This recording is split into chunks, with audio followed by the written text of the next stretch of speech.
सभी को सादर जय जिनेंद्र।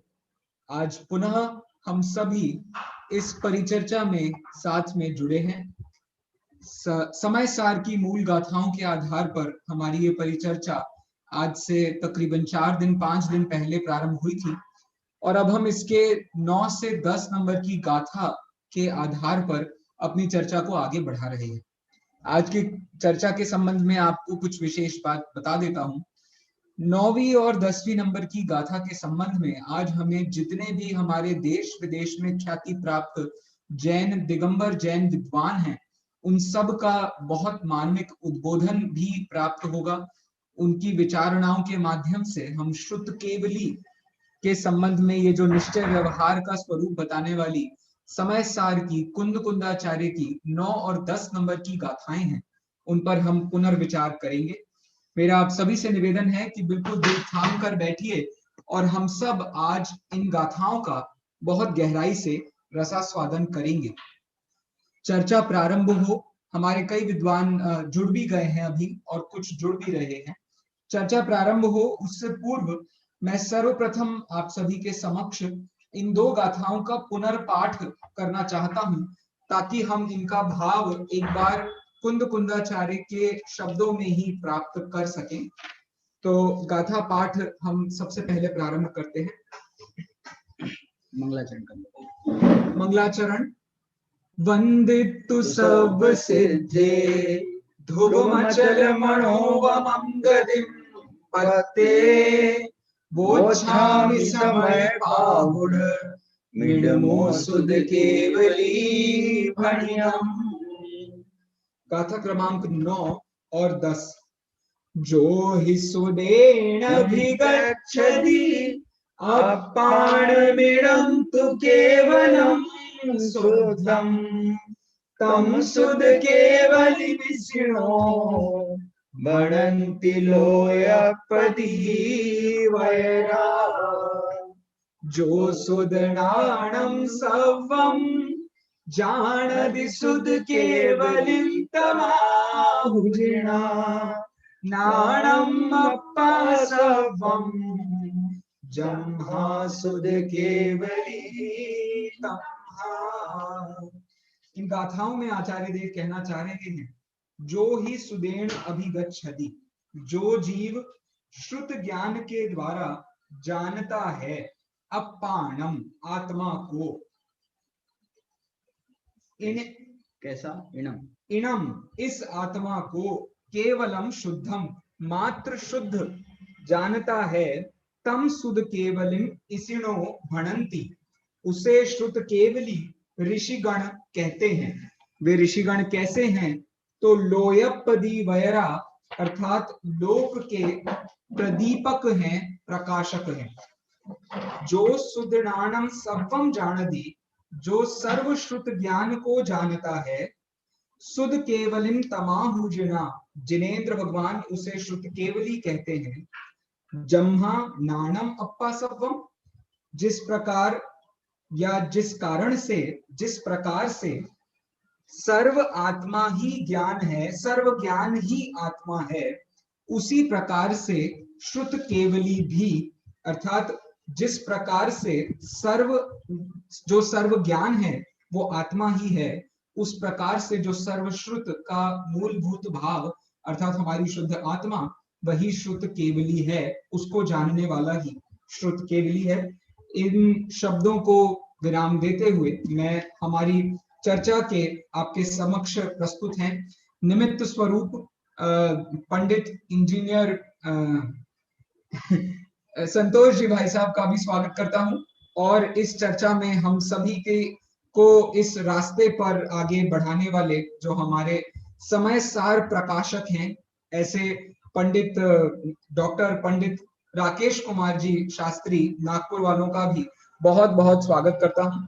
आदरणीय पंडित जी साहब से निवेदन है कि इन गाथाओं के हार्द को बताने से पूर्व इस चर्चा को हमें सामान्य रूप से क्या शंकाएं खड़ी होती हैं और किस प्रकार से हम इस गाथा के भाव को समझ सकते हैं, उसके संबंध में हमें अवश्य अवगत कराएं। आदरणीय भाई साहब।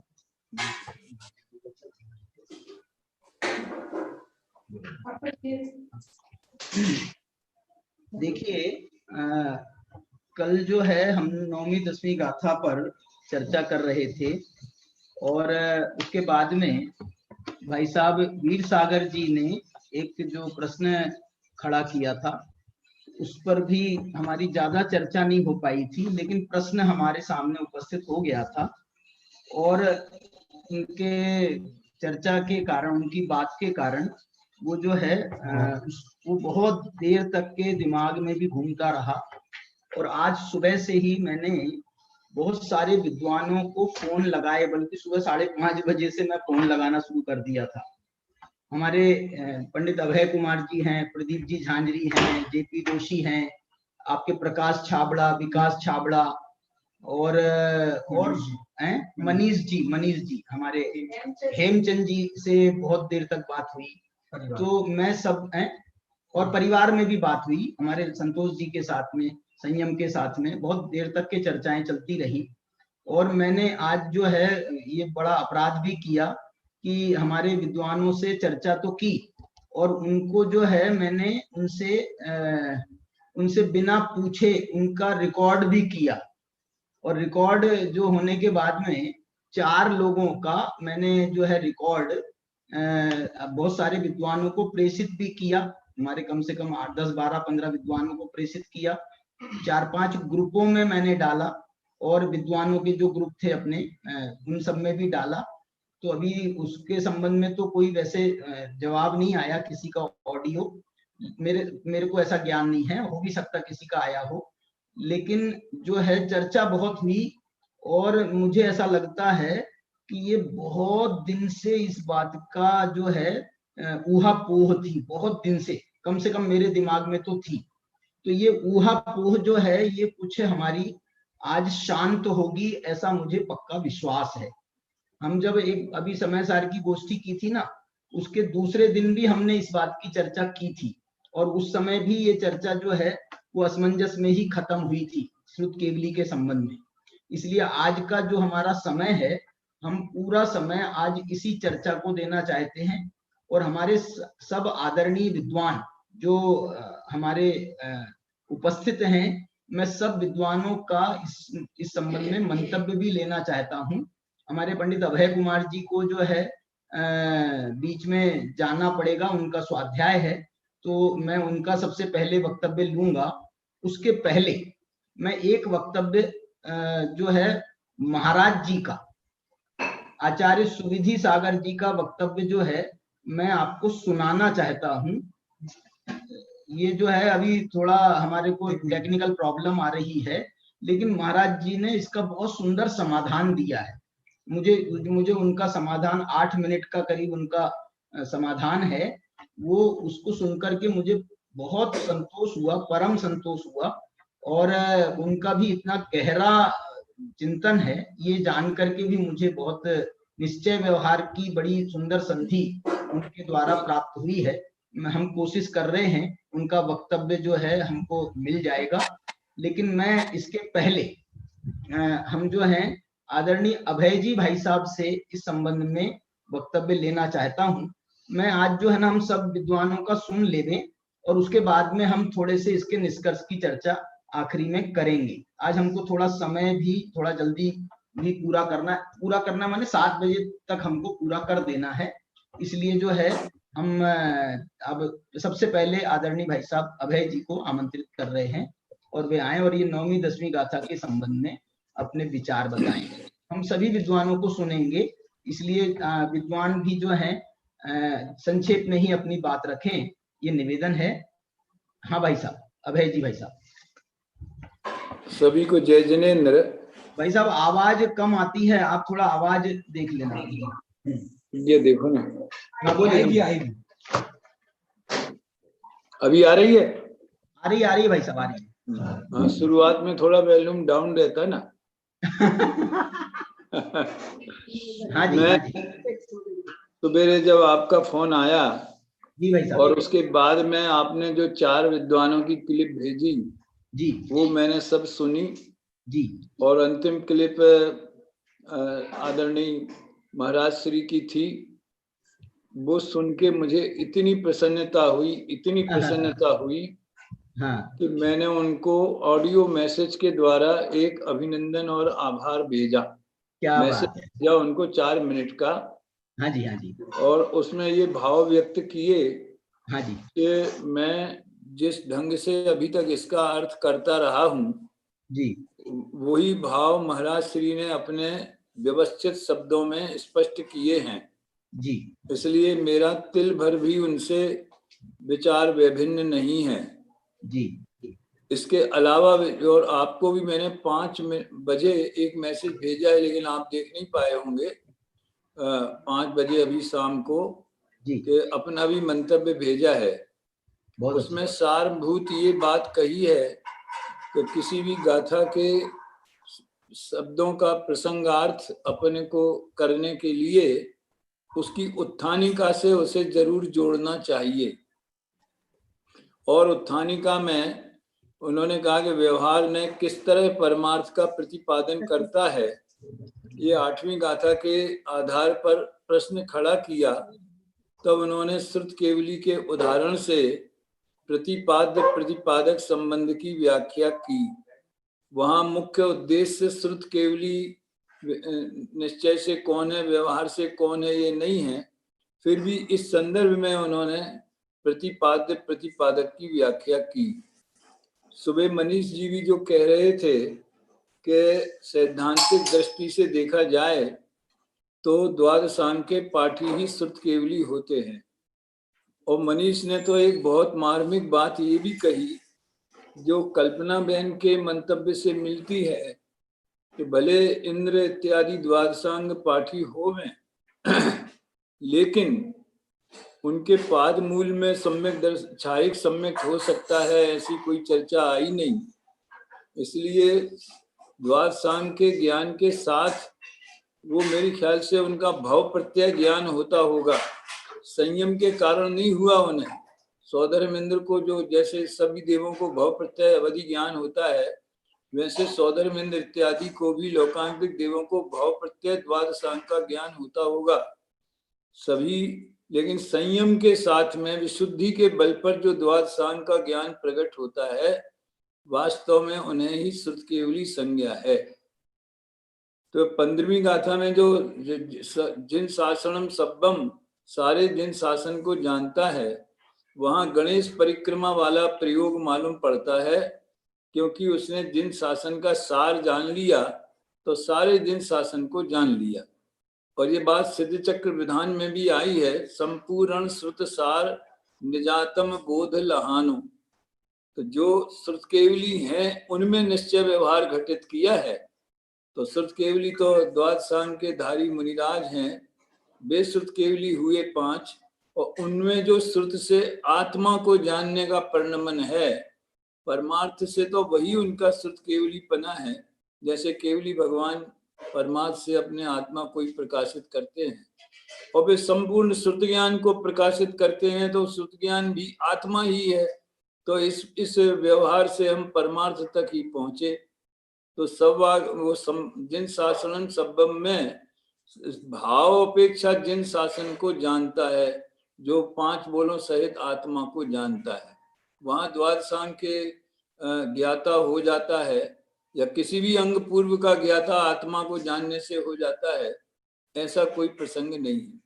प्रवचन सार में भी तो अलग ही प्रसंग है। श्रुत केवली और केवली में अविशेष दर्शन के द्वारा विशेष जानने की आकांक्षा को नष्ट करने का वहां प्रयोग है। तो इस तरह से तीनों संदर्भ लेकर के निष्कर्ष यही निकला कि जो महाराज श्री ने कहा, हम अध्यात्म में भी किसी ग्रंथ में उन्हें नीचे के ज्ञान वालों में हमें निश्चय व्यवहार लगाना चाहिए कि निश्चय सम्यक ज्ञान है, व्यवहार सम्यक ज्ञान है।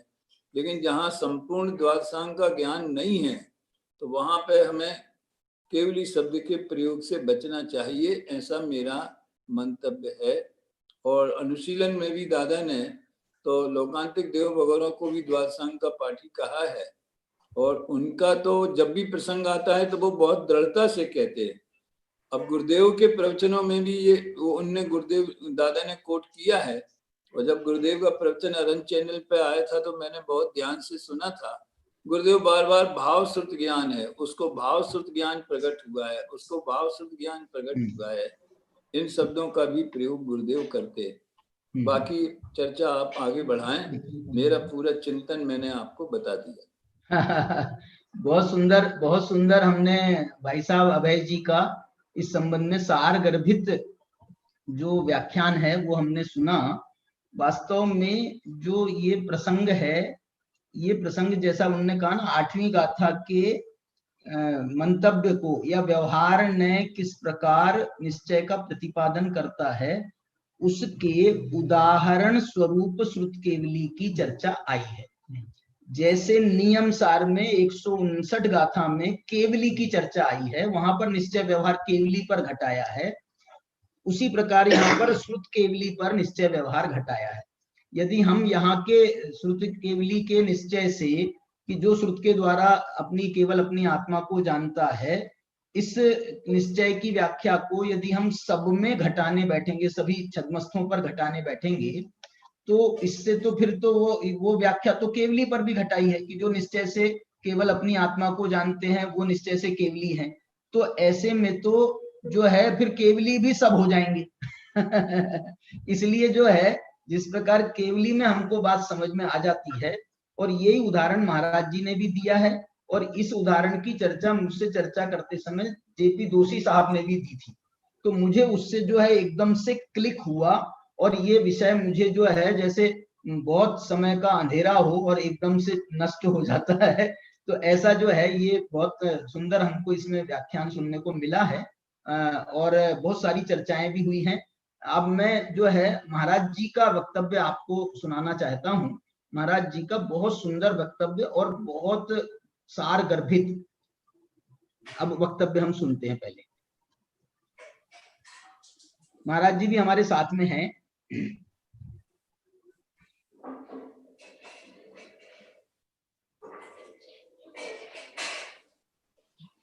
आवाज आ रही है क्या?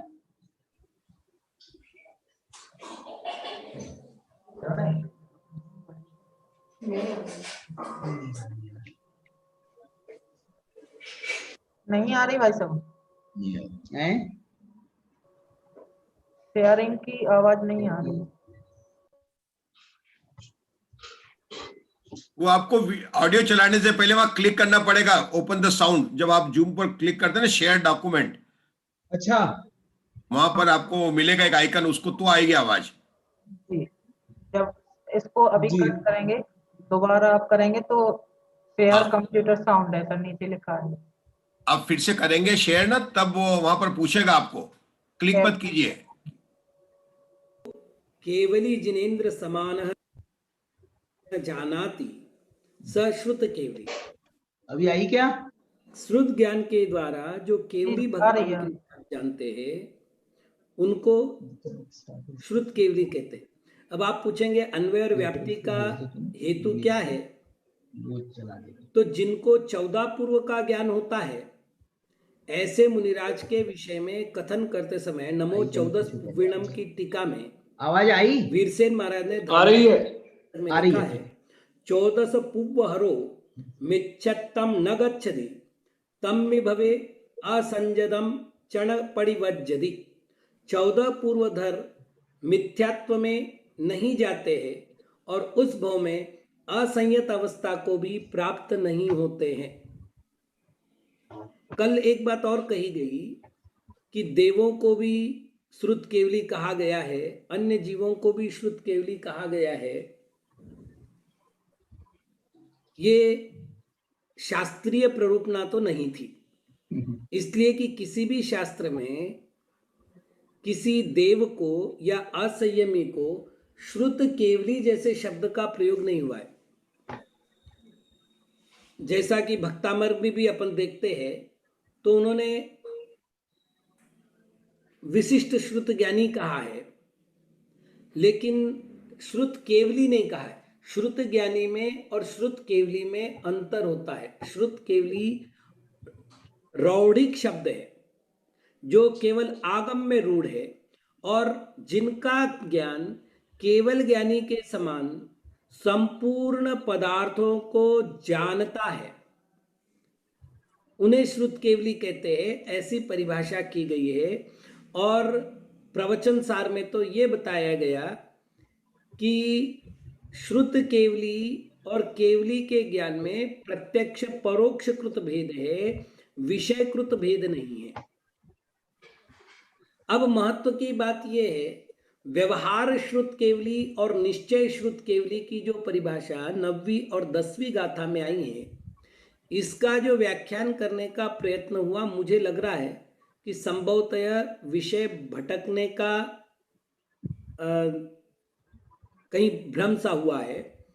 अन्यथा एक गाथा मैं आपको दे रहा हूं, नियम सार की गाथा क्रमांक 158, जिसमें व्यवहार केवली और निश्चय केवली की परिभाषा है। वहां उन्होंने लिखा है, जानदि पश्यति सव्वम व्यवहारणेन केवली भगवम केवलनानि जानति पश्यति नियमेन अपाणम। व्यवहारणेन, व्यवहारने से, केवली भगवम, केवली भगवान, सव्वम जानति पश्यति, सभी को जानते हैं और देखते हैं। अब और केवल नानी, अब चूंकि ऊपर व्यवहार नयन हुआ तो यहाँ अघोषित रूप से निश्चयेन, केवल नानी, निश्चय से केवल ज्ञानी, नियमेन, नियम पूर्वक, अपाणम पश्यति जानादि, आत्मा को जानते हैं, देखते हैं। यहाँ पर भी 9वीं गाथा में ये कह रहे हैं कि जो श्रुत ज्ञान के द्वारा आत्मा को जानते हैं वो श्रुत केवली है। तो यहाँ कहेंगे केवल नानी जानति पश्यति नियमेन अपाणम। अब यहाँ पर केवली की जगह शुद्ध केवली कर दो तो हो जाएगा शुद्ध केवली जानति पश्यति नियमेन अपाणम। और फिर दूसरी गाथा में जिस कह रहे जो शुद्ध नानम सब्वम जानति शुद्ध केवलिम तमाहुजिना, इसके लिए हम ये कहेंगे व्यवहार नयन शुद्ध केवली भगवम सब्वम जानति पश्यति। तो इस तरह से दोनों गाथाओं को मिलाते हैं तो सीधी सीधी बात हो गई, जो पराश्रित ज्ञान व्यवस्था है, यानी ज्ञान गेय व्यवस्था में परगेय को जानने की व्यवस्था है, वह व्यवहार श्रुत केवली का लक्षण है। और स्वगेय को जानने की जो व्यवस्था है वो निश्चय श्रुत केवली की व्यवस्था है। ये बिल्कुल सरल सा विषय है और यही बात आचार्य अमृतचंद्र महाराज स्वीकार कर रहे हैं। उन्होंने कहा, यह श्रुतेन केवलम शुद्धमात्मानं जानाति स श्रुत केवलिति तावत् परमार्थो, और यह श्रुत ज्ञानम सर्वम जानाति स श्रुत केवलिति व्यवहारः। तो पहली बात, इसमें ज्ञान की अपेक्षा से न तो 10 पूर्व 14 पूर्व इस तरह का कोई विकल्प है। संपूर्ण श्रुत ज्ञान केवल 11 अंग 14 पूर्वक रूप नहीं है, अंग बाह्य और अंग प्रविष्ट रूप में है। और अंग प्रविष्ट जो है वो द्वादशांग रूप में है। उसमें चौथा भेद है पूर्वगत, 12वें अंग के 5 भेद है, परिक्रम, सूत्र, प्रथमानुयोग, पूर्वगत और चूलिका। इसमें से पूर्वगत के 14 भेद है। उनमें से अभव्य जीव या मिथ्या दृष्टि जीव 9 पूर्व तक ही जानता है, आगे के किसी भी पूर्वधर वाले उस भाव में मिथ्यात्व में रहते हुए उसको प्राप्त नहीं कर सकते। अस्तु, जो भी बात हो, यहाँ श्रुत केवली का जो अर्थ करना है वो केवल पूर्व तक नहीं करना है, पूर्वगत के बाद चूलिका नाम का भी अधिकार है जिसका ज्ञान बाकी जीवों को नहीं होता। श्रुत केवली के पास 12 अंग पूर्ण होते हैं अंग प्रविष्ट में, और अंग बाह्य पूर्ण होता है अंग बाह्य में, लेकिन बाकी जीवों में 12 अंग पूर्ण नहीं होते। इसलिए असंयमी को, मिथ्या दृष्टि जीव को श्रुत केवली नहीं कह सकते। यहाँ तक कि आपने एक सूत्र दिया था, शुक्ले चाते पूर्वविदः, इसमें जो पूर्वविदः शब्द का अर्थ आप श्रुत केवली कर रहे हैं, पूर्वविद होना अलग है, क्योंकि पूर्वविद अल्प ज्ञानी भी होते हैं, पूर्ण श्रुत ज्ञानी नहीं होते, और पूर्ण पूर्वविद अर्थात श्रुत केवली भी होते हैं। तो श्रुत केवली रौडिक शब्द है जिनकी संख्या निर्धारित है, जैसा वीर सागर जी ने भी कल कहा था। मैं उनका बहुत अच्छी तरह एक एक शब्द सुनने बाद निर्णय कर पा रहा हूँ कि श्रुत केवली जो है वो नियामक रूप से पूर्ण श्रुत ज्ञान के ज्ञानी होते हैं, तो द्रव्य श्रुत ज्ञान से परिपूर्ण है और भाव श्रुत ज्ञान के द्वारा अपनी आत्मा को जानते हैं। ये अर्थ करना मुझे लगता है कि ज़्यादा सटीक होगा। फिर आप ज्ञानी हैं, जैसा आप विचार करें, आज आप उसका विस्तार करने ही वाले हैं, तो अपने आप निर्णय हो जाएगा। महाराज जी का बहुत सुंदर व्यवस्थित आगमाधार पूर्वक प्रामाणिक जो है वक्तव्य हमने सुना है, और इसके संदर्भ में जो अभी महाराज जी ने 2 बार श्रुत केवली शब्द को रौढ़िक शब्द कहा है, तो ये रौढ़िक चीज क्या है, ये इसमें शब्दों के 3 प्रकार के शब्द होते हैं। उसके संबंध में हमारे प्रमोद जी हमारे व्याकरण में निष्णात विद्वान हैं जयपुर के, उनका एक संक्षिप्त हमारे पास में लेख भी आया है इस संबंध में। तो मैं उनका लेख तो नहीं पढ़ रहा हूं, लेकिन वो हमारे पास में साक्षात विराजमान हैं, तो उनसे मैं कहना चाहता हूं, उनको आमंत्रित करना चाहता हूं, और वो आए और जो है संक्षेप में वो अपना विषय जो है वो आप जो वो शब्दों के भेद बताना चाहते हैं, और ये किस प्रकार से ये कौन सा शब्द बनेगा, वो स्वयं अपनी बात कहें। प्रमोद जी। जय जिनेंद्र सभी को। जय जिनेंद्र। जय जिनेंद्र। हाँ, शब्द संक्षेप में मैं अपनी बात रखूं तो शब्द 3 प्रकार के होते हैं, यौगिक, रूढ़ और योग रूढ़। यौगिक शब्द वो होते हैं जिनका व्युत्पत्ति के आधार पर अर्थ निकलता है, जैसे पाचक। पाचक शब्द में उसकी व्युत्पत्ति पच धातु से णवल प्रत्यय लगाकर पाचक माने पकाने वाला, ऐसा अर्थ उसकी शब्द से ही उसकी व्युत्पत्ति से निकलता है, वो यौगिक शब्द कहलाते हैं। और जिनका उस शब्द से अर्थ नहीं निकलता डायरेक्ट, बल्कि नाम निक्षेप से कोई अर्थ रखा जाता है, वो जो है वो रौढ़िक शब्द कहलाते हैं, रूढ़ शब्द कहलाते हैं। जैसे किसी का नाम हमने रख दिया डिथ, तो अब डिथ शब्द का कोई अर्थ नहीं है, लेकिन उसका नाम निक्षेप से उसकी संज्ञा हो गई डिथ, तो वो रूढ़ी से वो संज्ञा कहलाएगी। और योग रूढ़ वो कहलाते हैं जिनमें दोनों का मिश्रण होता है, यौगिक भी होते हैं और रौढ़िक भी होते हैं, वो योग रूढ़ कहलाते हैं। माने जिन शब्दों का अर्थ व्युत्पत्ति और नाम निक्षेप दोनों के आधार पर निकलता है, वो योग रूढ़ शब्द कहलाते हैं। जैसे पंकज, पंकज शब्द का यौगिक अर्थ क्या निकलेगा, पंके जायते इति पंकजः। पंक माने कीचड़ में जो उत्पन्न होता है वो पंकज है, लेकिन कीचड़ में उत्पन्न होने वाली हर किसी चीज को पंकज नहीं कहते, लोक में प्रचलन में नहीं है। लोक में पंकज शब्द का अर्थ कीचड़ में उत्पन्न होने वाला जो कमल है, उस पर्टिकुलर एक कीचड़ में उत्पन्न एक पर्टिकुलर चीज के अर्थ में ही वो पंकज शब्द रूढ़ है। तो यद्यपि कीचड़ पंख में, कमल पंख में उत्पन्न होता है, लेकिन पंख में उत्पन्न होने वाला केवल कमल ही वो पंकज कहलाता है, बाकी चीजें पंकज नहीं कहलाती हैं। तो यहाँ पंकज शब्द योग रूढ़ है, अर्थात उसका व्युत्पत्ति से भी अर्थ निकल रहा है और नाम निक्षेप से भी उसका कमल का अर्थ पंकज निकल रहा है। तो ये योग रूढ़ शब्द है। अब योग रूढ़ शब्द भी 3 प्रकार के होते हैं। 3 प्रकार के ऐसे कि जिन शब्दों में सामान्य अर्थ की, जो केवल सामान्य अर्थ की प्रतीति कराएं, वो सामान्य अर्थक योग रूढ़। जो केवल विशेष अर्थ की प्रतीति कराएं, वो विशेषार्थक योग रूढ़। और जो दोनों अर्थों की प्रतीति कराएं, वो उभयार्थक योग रूढ़। इसी उदाहरण में हम देखें, उसके बाद में हम श्रुत केवली शब्द पर चलेंगे।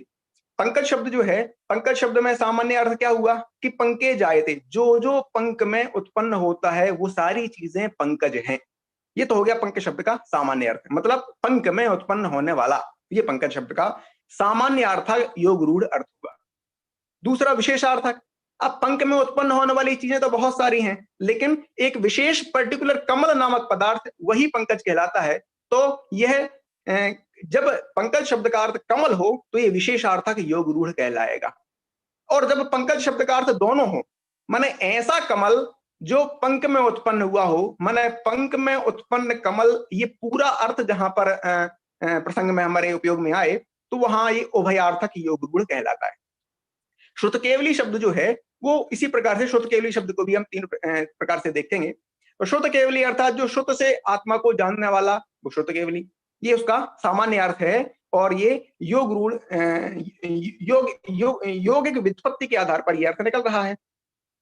लेकिन पर्टिकुलर द्वादशांग के पाठी संपूर्ण शुद्ध ज्ञान को जानने वाले, उनको शुद्ध केवली कहते हैं। ये उस अर्थ में रूढ़ है, इसलिए योग रूढ़ हो गया, यौगिक अर्थ भी निकलता है, माने संपूर्ण शुद्ध ज्ञान के द्वारा जो आत्मा को जानते हैं वो शुद्ध केवली, और संपूर्ण शुद्ध ज्ञान को जानते हैं वो शुद्ध केवली। इस प्रकार से ये दोनों अर्थ इसमें से निकलते हैं, इसलिए ये योग रूढ़ है।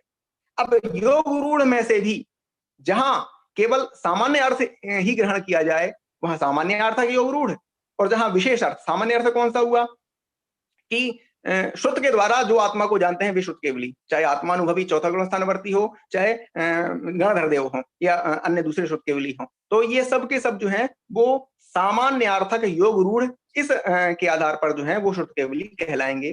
समयसार गाथा में जो शुद्ध केवली शब्द प्रयुक्त है वो सामान्यार्थक योग रूढ़ के अर्थ में है। इसके अनुसार हर आत्मानुभवी जो है वो शुद्ध केवली है, आत्मा का अनुभव करने वाला वो शुद्ध केवली है। क्यों? क्योंकि वो आत्मा का अनुभव करता है, शुद्ध ज्ञान के द्वारा आत्मा को जानता है, इसलिए वो शुद्ध केवली कहलाता है।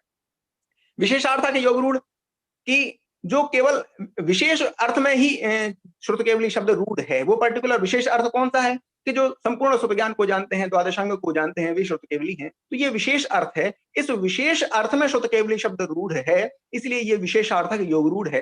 तो जो तेलोय पन्नति धवला या समयसार गाथा 10 की पहली पंक्ति में क्या कहा है, जो सुदर्णालम सवम जानदि सुध केवलिम तमाहुजिणा, जो संपूर्ण श्रुत ज्ञान को जानता है उसे श्रुत केवली कहते हैं। ये संपूर्ण श्रुत ज्ञान को जानने वाले जो द्वादशांग के पाठी हैं, ये पर्टिकुलर इस विशेष अर्थ में श्रुत केवली शब्द जो है वो लाक्षणिक प्रयोग है, योग रूढ़ है, ये विशेषार्थक योग रूढ़ हो गया। तो समयसार गाथा की 10वीं गाथा की पहली पंक्ति में ये जो है विशेषार्थक योग रूढ़ अर्थ में प्रयुक्त हुआ है, 9वीं गाथा में सामान्यार्थक योग रूढ़ अर्थ में प्रयुक्त किया हुआ। अब हम चलते हैं उभयार्थक योग रूढ़ कि मतलब जो जिस योग रूढ़ शब्द से सामान्य और विशेष दोनों अर्थ निकले वो उभयार्थक योग रूढ़। जैसे उदाहरण में हमने पहले लिया था पंक में उत्पन्न कमल, पंक में उत्पन्न ये अर्थ भी निकले और कमल अर्थ भी निकले, ऐसा पंकज शब्द वो जो है उभयार्थक योग रूढ़ कहलाता है। इसी प्रकार से श्रुत केवली कि जो आत्मा को भी जानते हो और द्वादशांग को भी जानते हो, ऐसे दोनों अर्थ, आत्मा को जानने वाला श्रुत ज्ञान के द्वारा आत्मा को जानने वाला ये अर्थ भी जहां पर अभीष्ट हो, और द्वादशांग को जानने वाला ये अर्थ भी जहां पर अभीष्ट हो, ऐसा दोनों अर्थ, सामान्य और विशेष दोनों अर्थ जहां पर अभीष्ट हो, वो उभयार्थक योग रूढ़ शब्द कहलाएगा। तो 10वीं गाथा की दूसरी पंक्ति में राणम अप्पा सवम जाणदि राणम अप्पा सवम जम्मा सुध केवली तम्मा, ये दूसरी पंक्ति में जो है उभयार्थक योग रूढ़ के अर्थ में ये शब्द प्रयोग हुआ है। अब भाई साहब का प्रश्न जो था कि इसको अपने को निश्चय व्यवहार की संगति कैसे बैठेगी कि अगर हम आत्मानुभवी को शुद्ध केवली कहते हैं तो आत्मानुभवी तो द्वादशांग का पाठी होता नहीं है, फिर उसे शुद्ध केवली कहाँ कहना कैसे पॉसिबल है? तो वो सामान्यार्थक योग रूढ़, इस दृष्टि से आत्मानुभवी को शुद्ध केवली कहना पॉसिबल है, और द्वादशांग को शुद्ध केवली कहना किस अपेक्षा से पॉसिबल है? द्वादशांग के पाठी को, वो विशेषार्थक योग रूढ़ इस विवक्षा से वो द्वादशांग के पाठी को शुद्ध केवली कहना पॉसिबल है। अब जब सामान्यार्थक योग रूढ़ की अपेक्षा से केवल आत्मानुभवी, हर आत्मानुभवी को शुद्ध केवली कहेंगे, जो आत्मा को शुद्ध ज्ञान के द्वारा जानता है वो सब कुछ, हर कोई शुद्ध केवली है, तो फिर उसके व्यवहार शुद्ध केवली रूप जो द्वादशांग का पाठी वो अर्थ तो ग्रहण नहीं हुआ, बल्कि वहां पर कौन सा अर्थ ग्रहण होगा? चूंकि हमने एक अर्थ को आधार बनाया है, सामान्यार्थक योग रूढ़, अर्थ यहाँ ये लिया है कि जो जो शुद्ध ज्ञान के द्वारा आत्मा को जानते हैं वह शुद्ध केवली होते हैं। तो ये तो आत्मा को जानना ये निश्चय हो गया, और उसके साथ में जो अबुद्धि पूर्वक अन्य ज्ञान है वो विहार की कोटि में आएगा। तो वो आत्मा को भी जान रहे हैं और अबुद्धि पूर्वक उनके पर का जानना भी होता है, जितना भूमि के अनुसार, गुणस्थान के अनुसार। तो वो अबुद्धि पूर्वक जो पर का जानना है वो सब जो है वो व्यवहार निश्चय के साथ में होने वाला वो व्यवहार, वहां वो वाला व्यवहार गिना जाएगा। द्वादशांग के पाठी रूप व्यवहार यहाँ नहीं गिना जाएगा। इसी प्रकार जब हम योग रूढ़ के अर्थ में जाएंगे तो योग रूढ़ में शुद्ध केवली किनको कहते हैं? विशेषार्थक योग रूढ़ में शुद्ध केवली किनको कहते हैं? जो द्वादशांग के पाठी हो। तो द्वादशांग के पाठी को शुद्ध केवली कहना ये चूंकि व्यवहार ने क्या कथन है, इस व्यवहार के साथ में निश्चय कौन सा लिया जाएगा? इस व्यवहार के साथ में निश्चय वो लिया जाएगा कि द्वादशांग में जो द्वादशांग रूप जो ज्ञान है वो एक आत्मा है, आत्मा को जानते हैं वो शुद्ध केवली है, ऐसा निश्चयार्थक ये ग्रहण किया जाएगा। तो दोनों जगह सामान्यार्थक योग रूढ़ में अलग निश्चय व्यवहार घटित होगा, विशेषार्थक योग रूढ़ में अलग निश्चय व्यवहार घटित होगा। इस प्रकार से संगति बैठ जाएगी। टोडरमल जी की बात भी इस बात का समर्थन करती है, 251 पेज के आसपास लिखे है मुक्तपाठ प्रकाशक में, कि एक का नाम निश्चय और एक का नाम व्यवहार हो ऐसा नहीं है। बल्कि एक ही में किसी अपेक्षा से कथन निश्चय, किसी अपेक्षा से कथन व्यवहार। इस बात से भी इस बात का समर्थन होता है कि सामान्य अर्थ के योग रूढ़ में अपना अलग निश्चय व्यवहार घटित होगा, विशेषार्थ के योग रूढ़ में अपना अलग निश्चय व्यवहार घटित होगा। प्रमोद जी मेरा 2 प्रश्न है भाई साहब। जी एक मिनट मैं आपको ले रहा हूँ, मैं एक मिनट में आपको ये जरूर कहना चाहता हूँ कि यहाँ पर जो श्रुत केवली का चूंकि प्रसंग है, यहाँ पर मुझे लग रहा है सामान्यार्थक और विशेषार्थक ना लेते हुए हम उभयार्थक जो योग रूढ़ आपने बताया है उसकी संधि बैठेगी, और यदि सामान्य की लेना है तो इसको फिर श्रुत केवली ना कहते हुए श्रुत ज्ञानी कहें, सामान्य से सम्यक श्रुत ज्ञानी, सम्यक ज्ञानी ही होगा। तो जो सम्यक ज्ञानी है उसका जो निश्चय है वो निश्चय से सम्यक ज्ञानी कौन है, तो निश्चय से जो अपनी आत्मा को जानता है वो सम्यक ज्ञानी है, और व्यवहार से उसका जो आगम ज्ञान है, तत्वार्थ का ज्ञान है, ये सब ज्ञान उसका वो व्यवहार की संज्ञा प्राप्त करेगा। तो हम सामान्य ज्ञानी कहने में तो दिक्कत नहीं है, लेकिन श्रुत केवली में तो उभयार्थक वाली ही, जैसे केवली में भी उभयार्थक वाली ही घटित होगी, इसी दृष्टि से श्रुत केवली में भी उभयार्थक वाली घटित होगी। बहुत सुंदर आपने उसका स्पष्टीकरण किया, और मुझे लगता है महाराज जी को भी आपका वक्तव्य जो है बहुत अच्छा लगा होगा। और अब मैं जो है जेपी दोषी जी भाई साहब जो अपनी बात कहना चाहते हैं वो अवश्य अपनी बात रखें। जेपी दोषी जी साहब। मनोज जी साहब, प्रमोद जी साहब आपने बहुत अच्छा समझाया, लेकिन उभयार्थक रूढ़ी जो है ना, मैं उसको यहाँ पर ग्रहण नहीं करना चाहिए ऐसा मैं सोचता हूं, क्योंकि उभयार्थक रूढ़ शब्द जहां जिनत्व घटित करना है, जिनत्व घटित करना यानी क्या है कि जो द्वादशांग का पाठी है और आत्मज्ञानी भी है, ऐसा जहां घटित करना है संयम के साथ में। अपन धवला सूत्र में देखें तो जिनत्व देश जिनत्व घटित किया, इसलिए उसको उभयार्थक कहा।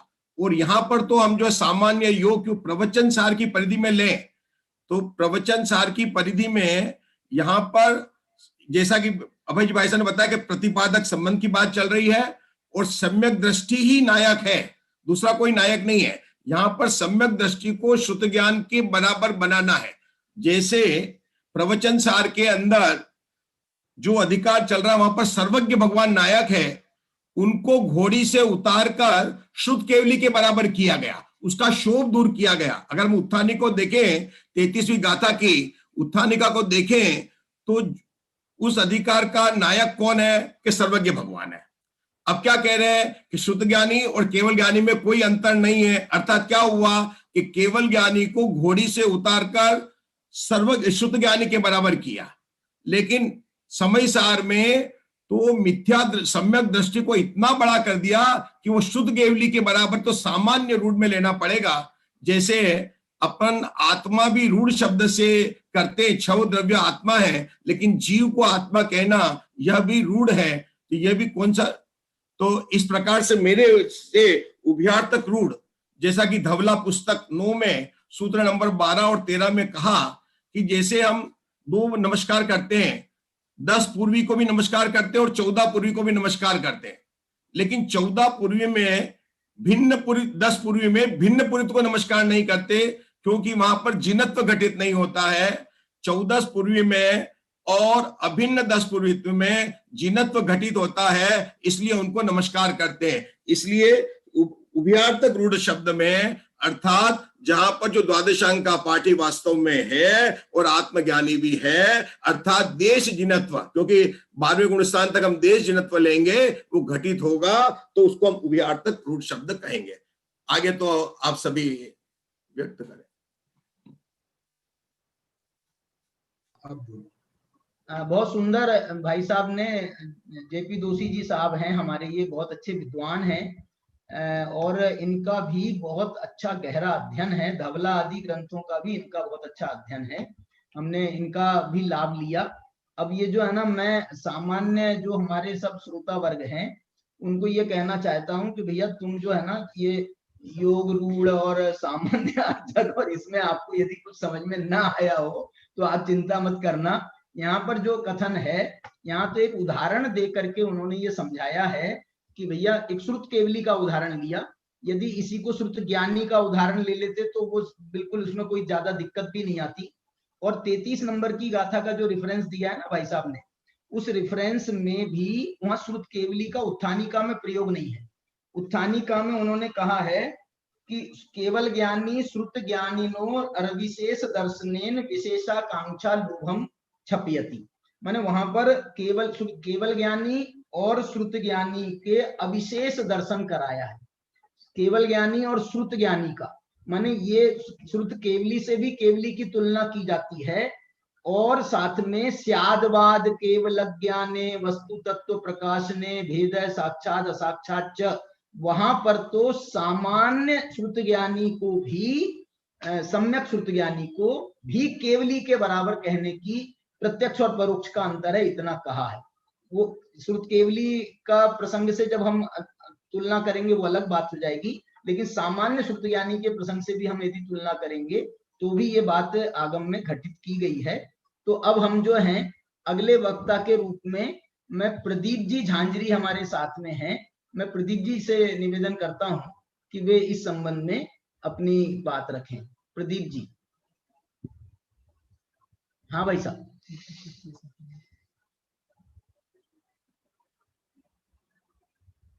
हाँ ये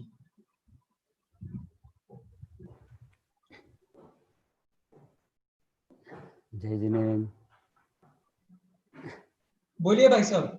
हाँ, ऐसा है कि वास्तव में तो जो कल से ये चर्चा चल रही है और आप लोगों में वास्तव में पूरे 24 घंटे ये पूरे राकेश जी ने इसको 11वीं 10वीं 11वीं 9वीं 10वीं गाथा का भाई साहब आपका थोड़ा माइक ऊपर ले लीजिए, आपकी आवाज ठीक से नहीं आ पा रही है। हाँ, इसको मुंह पर ले लीजिए जी। हाँ जी। तो समय सार दिवस 9वीं 10वीं 11वीं 9वीं 10वीं गाथा दिवस बन गया ये पूरा, और सुबह रात भर रात दिन एक चर्चा चिंतन मनन चलता रहा और सभी के बहुत वक्तव्य जबरदस्त रहे, और बस उसके तह तक पहुंचने की सबकी कोशिशें बिल्कुल सही है और कुछ रहस्य मिले भी हैं। ऐसे ये जो गाथा है ये तो आत्मा को समझाने के लिए गाथा है कि निश्चय से आत्मा क्या है और व्यवहार से क्या है। तो आत्मा को श्रुत केवली को समझाने की केवली को समझाने की गाथा नहीं है, आत्मा को समझाने की गाथा है, अभेद से और भेद से। और वो चूंकि 7वीं गाथा के अंदर से उठाया था कि वो भेदों को जानता है, तो ज्ञान नहीं चारित्र नहीं दर्शन नहीं ज्ञान ज्ञायक शुद्ध है।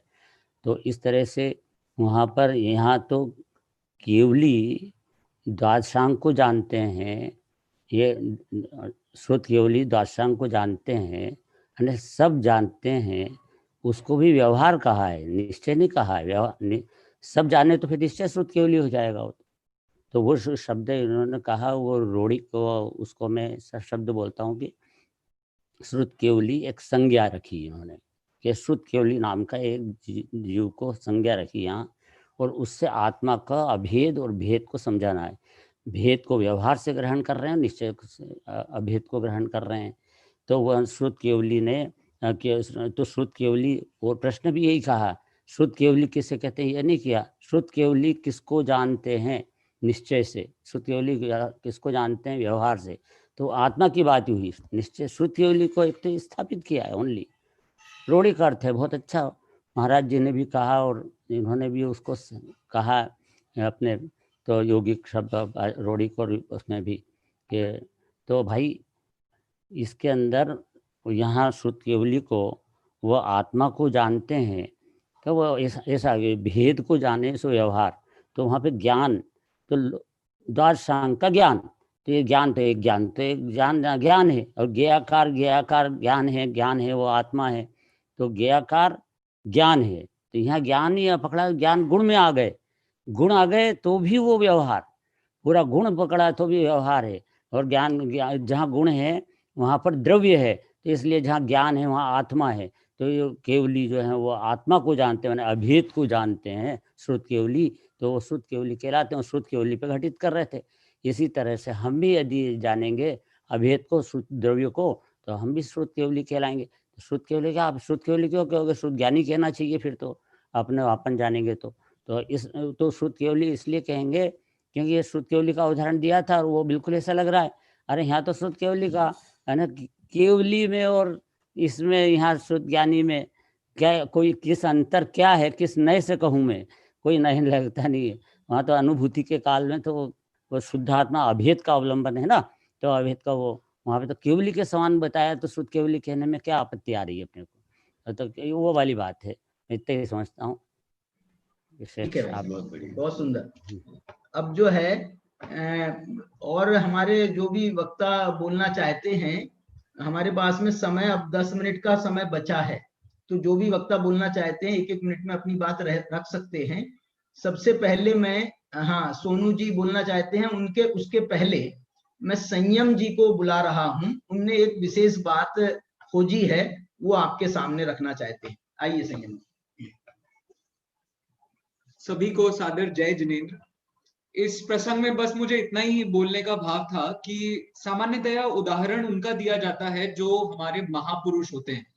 महापुरुषों का उदाहरण देने की बहुत पुरानी परंपरा है, और जब ये ग्रंथ का मंगलाचरण ही हुआ तब उन्होंने कहा केवली सुध केवली भणिदम, अर्थात श्रुत केवली केवली के द्वारा यह ग्रंथ समयसार कहा गया है। तो श्रुत केवली अकेला, सॉरी, नियम सार में केवली श्रुत केवली, इसमें, हाँ सॉरी, इसमें श्रुत केवली ही कहा है। तो श्रुत केवली का उदाहरण बना करके वो कहना यही तो चाह रहे हैं कि श्रुत केवली के द्वारा कहा गया है।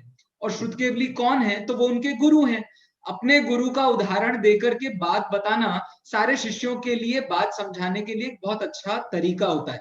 तो अपने बच्चों को कुछ समझाना हो तो हम अपने पिताजी का उदाहरण दे करके बच्चों को समझा देते हैं। तो ऐसे ही श्रुत केवली का उदाहरण दे करके अपने शिष्यों को ये समझा रहे हैं कि देखो, वो आत्मज्ञानी भी थे और वो सारे श्रुत ज्ञान के भी ज्ञानी थे।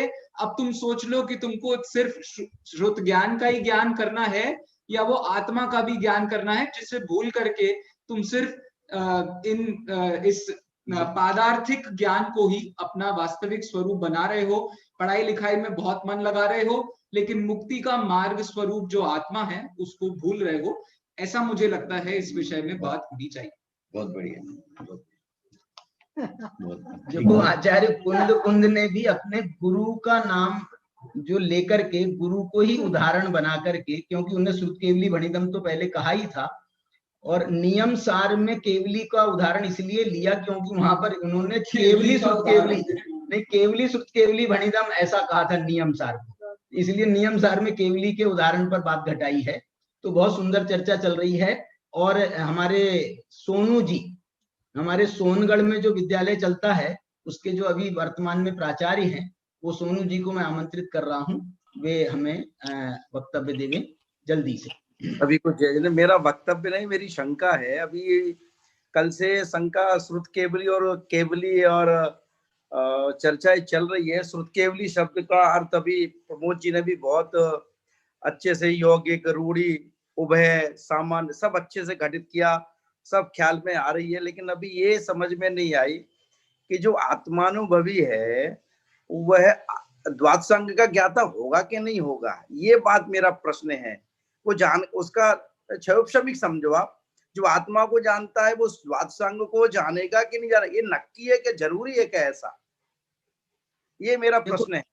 हाँ, इसका जो जवाब है ना भैया, वो जवाब ये है कि व्यवहार निश्चय का प्रतिपादन करता है। और ये बात को समझाने के लिए वो, यदि आचार्य ने श्रुत केवली का उदाहरण लिया, यदि वो सामान्य ज्ञानी का उदाहरण लेते, सामान्य ज्ञानी का, सुन रहे हो, तो सामान्य ज्ञानी का उदाहरण लेते तो उसमें भी यही बात बताना था। जैसे मैं ये कहता हूँ समय सार, नियम सार, हर बात हर जगह निश्चय व्यवहार लगाया है। तो उनने ये पूछा हमसे, साहब सम्यक दृष्टि कौन होता है? तो उन्होंने कहा निश्चय से सम्यक दृष्टि जो अपनी आत्मा को जानता है वो है, व्यवहार से जो तत्वार्थ का श्रद्धान करता है वो है। वहां पर नियम सार में पूछे प्रतिक्रमण कौन करता है, तो बोले निश्चय से प्रतिक्रमण तो आत्मा का अनुभव करने वाला है। माने आलोचना, प्रतीक, हर जगह निश्चय व्यवहार लगेगा। इसलिए यहाँ पर जो श्रुत केवली में निश्चय व्यवहार लगाया है उसको श्रुत केवली तक ही हम सीमित रखें, तो हम जो है अन्यत्र हम निश्चय व्यवहार के लिए स्वतंत्र है ना। तो इसलिए कोई दिक्कत नहीं है। आपका जो निश्चय है आत्मा को जानने का, आपका जो अधिकार है वो आपका पूरी तरह से सुरक्षित है। अब जो है हमारे शिखर जी भाई साहब हैं, हमारे साथी हैं, उनको मैं निवेदन करता हूं कि वे 1 मिनट में अपना भी वक्तव्य जरूर दे दें। शिखर जी।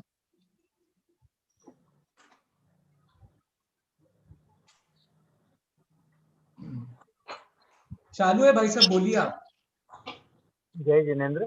जय जिनेंद्र।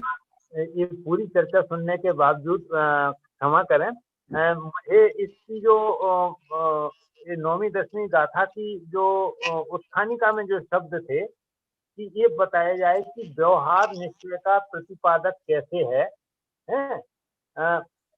तो ये व्यवहार का प्रतिपादकत्व जो स्पष्ट करना था, वो मुझे अभी तक बहुत अच्छी तरह से स्पष्ट नहीं हुआ। मैंने मुझे वो इतनी चर्चा के बावजूद। हाँ शिखर जी भाई साहब, देखो इसमें व्यवहार निश्चय का प्रतिपादक कैसे है, पहले तो उन्होंने निश्चय बताया 9वीं गाथा में, बाद में उन्होंने व्यवहार बताया 10वीं गाथा की पहली लाइन में, फिर व्यवहार निश्चय का प्रतिपादक कैसे है ये दूसरी पंक्ति में बताया।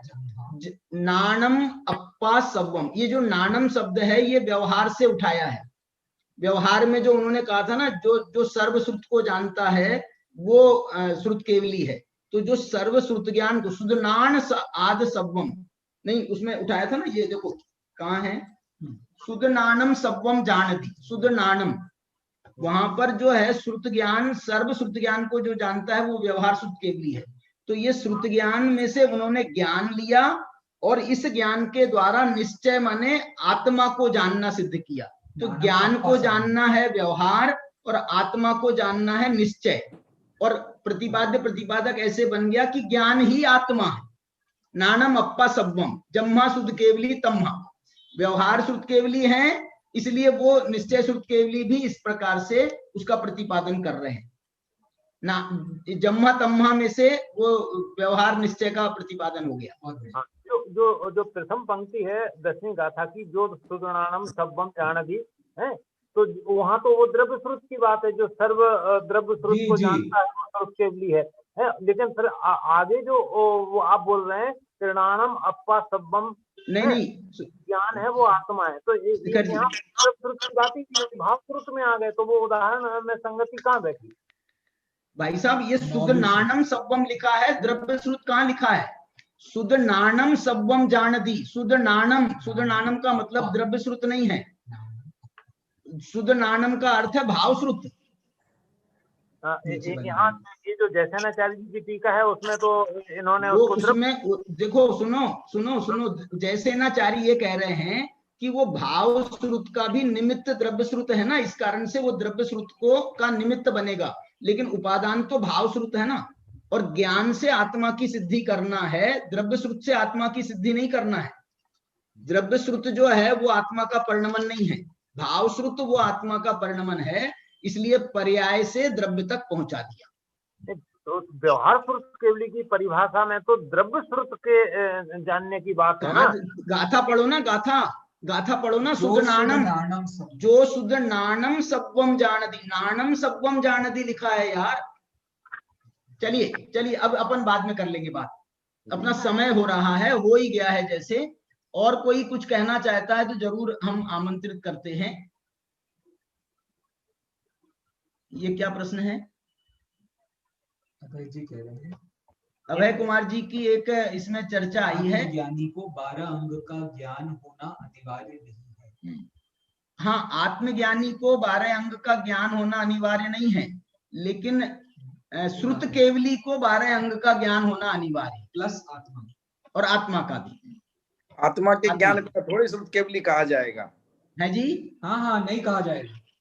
हाँ ने कहा है भाई साहब है सुदनानम शब्द की व्याख्या में द्वादशांग द्रव्य श्रुतम, ये द्रव्य श्रुत शब्द डाला उसमें, वो डाला है टीकाकार ने डाला है, लेकिन वो निमित्त रूप में है, द्रव्य श्रुत निमित्त है। चलिए आज की चर्चा को हम यही समाप्त करते हैं, क्योंकि समय हमारा पूरा हो गया है। मैं क्षमा चाहता हूं सभी से कि हम इस विषय को यही विराम देंगे। कल हम इसके आगे 11वें नंबर की गाथा पर चर्चा आगे बढ़ाएंगे। बहुत सुंदर चर्चा चल रही है। अंत में मंगल करते हुए हम समय सार का कलश क्रमांक 2 पढ़ रहे हैं।